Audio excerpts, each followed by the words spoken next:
Garuda Express, an international courier service.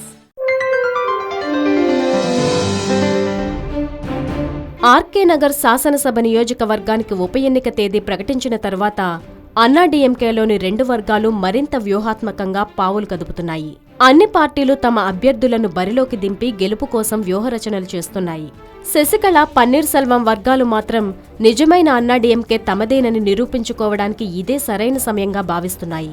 ఈ ఎన్నికల్లో రెండాకుల గుర్తు దక్కించుకోవడం ద్వారా అన్నాడీఎంకే అధిష్టానం హస్తగతానికి ఓ అడుగు ముందుకు వేయవచ్చని పన్నీర్ శిబిరం గట్టిగా ప్రయత్నిస్తోంది.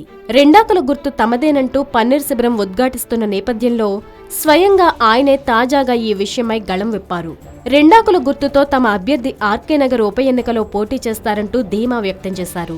ఇప్పటికే అన్నాడీఎంకే ప్రధాన కార్యదర్శిగా శశికళ ఎన్నిక చెల్లదంటూ ప్రకటించాలని కోరుతూ భవిష్యత్తు ఎన్నికల్లో శశికళకు బీ ఫారం అందించే అధికారాలు ఇవ్వకూడదంటూ పన్నీర్ సెల్వం శిబిరానికి చెందిన ప్రతినిధుల బృందం భారత ఎన్నికల సంఘానికి లేఖలు అందించిన విషయం తెలిసిందే.